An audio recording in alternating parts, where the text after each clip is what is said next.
Hello and welcome back to this Manchest United rebuild on Football Manager 24. In this episode, we are bringing in 500 million worth of players because we do sell a lot of players as well. We get some old wood and we get two insane bids from Saudi Arabian clubs, and we have to sell those players for that amount of money. Anyway, before we start the episode, there's two clips that happened to me when I was playing the game, so I'm just rolling them now, and after that I will show you the rest of the video.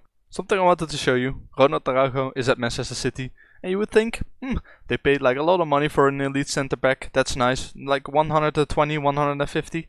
They paid freaking 299 million euros. Like, what is that? What are they doing with Barcelona? But anyway, Ronald Araujo is at Manchester City.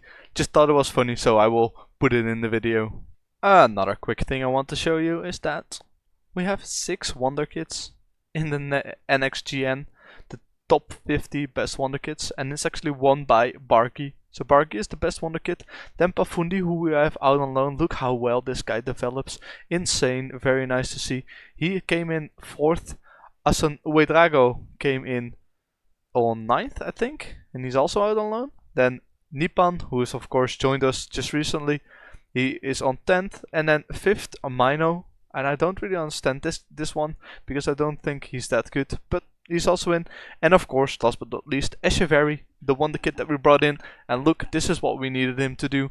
Just go ahead and develop, and he's playing games for Independiente, so that's good, really developing nice. So just a short thing that I wanted to show you. And after those two little clips, let's move on to the end of season review, where actually we did really good and then we really fell off. Let's start with the new arrivals. Of course, not that many new arrivals, 4 noteworthy ones. We brought in Giorgio Scalvini for 90 million. He did pretty well. I'm happy with his signing. 3 goals, 4 assists, but he's a defensive player. Very happy with him. Also happy with João Neves. 9 goals, 9 assists on that midfield. Is pretty good. Same goes for Bargi. And Susic didn't really play that much, Susic, but when he played well in that left back position. And Nipen, of course, we wanted to loan him out. Unfortunately, didn't get loaned out. Then for the sales, the players who left, of course, Casemiro at the beginning of the season, and Malacia also left, as well as Van de Beek and Wolfish. For some reason, still find that a very weird transfer to make. Anyway, with that out of the way, let's jump into the season results. And on to the season's results, and as you can see, we came in 2nd, and it was very weird because at the end of the season we were doing pretty well for ourselves, and even so well that we actually managed to be 3 points apart from Liverpool. So if Liverpool lost their game and we won our game, we would have been crowned champions. However, Liverpool won and we lost 3-0 at the Emirates. But 2nd place finish is still really good. I'm still really happy for that, figuring how close it was at the beginning of the season with this rough patch right here. But just imagine if we also win those games, we're going to be unstoppable, and we don't even have that good of a team yet. Anyway, in the semi-finals, we did pretty well. We knocked out Manchester City after beating them 2-2. That was a 0-0 draw, and after that 0-0 draw, all the goals were scored in the extra time, and we then beat them on penalties. Haaland and Pino missing 2 penalties, and us making sure that all of them got in. We should have won this game based on the stats, but luckily we got back, and I was really happy with that already. Then we won 2-0 at home against Atletico, but then away from home against Atletico we completely gave it away. Like, we weren't even that bad, but we gave them too many chances and they beat us 4-1, which meant that we got knocked out in the Champions League, and that final is going to be played against Liverpool in a little bit. In the FA Cup, you already saw we got beat by Arsenal in extra time, and the Carabao Cup we got beat by Manchester City. So no silverware yet, but getting very close. Semi-finals, Champions League, 2nd place in the Premier League. I think next season we really have a chance to win some silverware. Then on to the finances. As you can see, the competition prize money got lowered a little bit. Don't know why that is. Maybe we didn't get anything paid out yet. No new sponsorship deals. A little bit more sponsorship money. And the rest kind of kept the same. We have 44 million in revenue for our merchandise sales, so that's pretty nice. And then how we lined up. I think this is a pretty good grid of how we lined up. I think Højlund didn't actually play that much, and Rashford should be somewhere around here. But as you can see, the front players are pretty good. We still need to really improve the defense, and I'm not really sure how I want to do that. I'm not really convinced of Andre Onana, so I just want this guy to go out because he has some very poor performances in some of the games. But overall, pretty happy with this squad. Let's see the accolades then. Record breaker Christian Romero, 14 yellow cards, 2 red ones. Nothing really special here, nothing that you don't already know. Of course, history in the making. We didn't really do anything that special, and in the timeline, Onana wins the English Premier Division Golden Glove. That's enough for me to sell him, I hope. Anyway, that's all of our season preview. The next thing I wanted to show you is that we have gotten 95 million transfer budget and 350,000 wage budget, and what I wanted to do with that is I want to buy some of you, or everybody knows him, Musiala. I really want this guy in my club, but Bayern, they're playing hardball. They want 187 million, which is insane money actually. However, I really want this guy in because he's actually insane in any of the positions that you play him in that front three, so either on the wing, in the striker position, or the advanced playmaker. So I'm trying to see if I can get him into the club. You may ask, well, why is that? That is because if we look at our contracts here, we do have Jadon Sancho and Diallo running out of contract, so I'm trying to sell these guys on this transfer window. And also Harry Maguire wants to leave, so I really want to make sure that this guy leaves because he's 32 years old. I'm not going to use him anymore, and he could just still really give us some money. So I'm going to be searching for either a winger or also a central defender. That's the area that I really want to improve in because I'm pretty happy about Cristiano Romero and Lisandro Martinez, but they're also already 27 years old, so they have like a good 4 or 5 years in them. So I'm going to need someone for the future to also be able to pick up the slack whenever they do. I am also looking for a replacement of Shaw, of course, because he's also already 29. Valentin Barco I'm very happy about. He was really improving a lot, and he's now almost fully mastered to play on that right side, so very happy. The midfield is alright. Rashford I kind of want to get rid of because I don't think he's good. As I already said, Jadon Sancho and Anthony could also leave. And Bruno Fernandes, I don't want this guy to leave, but he is getting like old now. 30 years old. He's going to be turning 31, so I'm going to look for a replacement.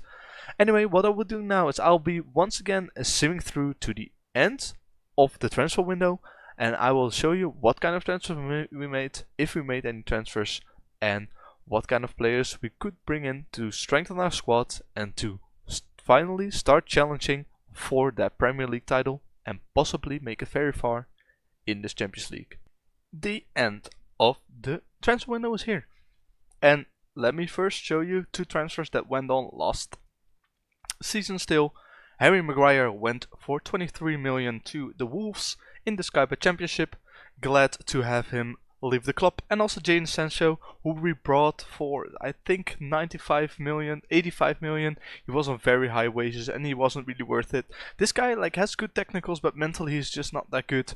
So glad to have him out of the club. He didn't perform that good for us, so very happy that he is left. And those were the 2 sales that we made last season, and let's now move to the sales that we made this season. So the first sale we made was Amad Diallo. He came to us for 22 million from Atalanta a couple seasons ago. We sold him on for 25 million. This guy wasn't getting a lot of player time, and I didn't really think he had the potential to be a starter for us. So I just sold him on to Hellas Verona for 25 million. Very happy that I still got some money from him. He wanted a big contract as well, so just happy that he's out of the club. Then the second sale is actually a player I didn't really look forward to selling. I might have also been okay with him keeping around, but he wanted to leave as well, so sold him for 35.5 million, and it could potentially be 65.5 in the end. So very happy that he's left. Of course, McTominay, he was a player for the club, so he filled in a lot of registrations, but I mean 45 million is okay, I'll take that, and that helped us bring in some other players. And our record sale at the time, Luke Shaw, 100 million to Saudi Arabia. He's left. He's a good fullback, he's just not great. Very well rounded. I'm going to I searched for a better fullback and I hope I found one. Anyway, Luke Shaw is out for 100 million. And then let's move on to the last sale. And the last sale was Bruno Fernandes to Al Ittihad. I really didn't want to sell this guy because I think he's so great with all of these green stats, but in the end I did decide to sell him on, and you may ask why. Because I found someone who's better than him, or slightly better than him, and who is a lot younger, and I wanted to bring him in, and we got 143 million for him, and we could still get 30 million if he plays like a couple of games, I do think. He's currently earning 1.6 million, so I think he's very happy with his step as well. And we bought actually someone else in for that money, so let's jump straight into which players we bought in to replace all of these outgoing players. So the first and not so exciting signing is Joseph Tanganga. We bought him in from, I think, Tottenham, yeah, for 4.2 million. He's just going to be a backup ball-winning midfielder, so he's going to be playing in this position right here. He's going to be the backup for, or the replacement for McTominay, and this guy will just do the job. Only 4 million, 45k a week. It's just an okay emergency backup to have, because McTominay didn't even play that much for us. Then the next player we brought in is Austrian midfielder Dijon Kameri. We needed a backup advanced midfielder since we also sold Anthony. We loaned him out, but done to sell him next season, so his transfer money will come next season. We needed the replacement, so we brought in this guy for a merely 18.7 million. Looking pretty good so far. Just want this guy to train up in that advanced midfielding role, but once he trains up a little bit more, I think this guy is going to be really insane for us. Then say welcome to Castello Lucaba. Of course Maguire left, so we needed a backup centre back. But I was looking at the centre backs, and this guy is actually better than Martinez, so he's going to be our starting centre back. Castello Lucaba is a 22-year-old French centre back who we brought in for 101 million. So pretty expensive, but definitely worth it for a guy that can play 8 or 10 seasons for us. 200k a week is also not that expensive, and this guy could still improve, although the game doesn't say so. I hope this guy will work out. Didn't really get to see him a lot in action yet, and when he played, he didn't play that good. But anyway, very happy to have him in, and let's move on to the second highest signing this season. Well, scrap that. He's not the second best, the second highest signing, but he is one of the best signings.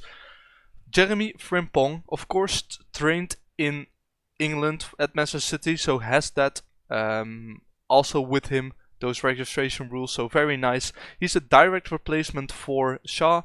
Frimpong is going to play on the right, and Barco is going to be moving to the left again. Bought him in for 88 million. It's a steep price to pay, but I'm very happy that he's joined in. Contract of 195k a week, so not that expensive either. And now let's jump into the biggest signing I think I've ever made on Football Manager. And our biggest signing ever, Jamal Musiala. This guy is insane and a one-on-one replacement for Bruno Fernandes. We brought him in for 282 million, which is, I know it's an insane amount of money, but this guy might be worth it. I think I checked 6 times if I wanted to pay this amount of money for him, but eventually I did. So Jamal Musiala now is in. Very good player, very insane player, and let's take a look how the team is looking. Alright, and the squad's looking like this. Andre Onana I wanted to move on, but no one wanted him, so I'm going to try again. Next transfer window, Frimpong on the right, Barco on the left, Lukaba and Romero in the center of defense, Scalvini and Neves in the midfield, Musiala, our newest player, in advanced midfield position, Bargi on the right, Kvaratskhelia on the left, and Rashford in the center of attack, although he is injured for 4 to 6 months, so Højlund is going to be playing there.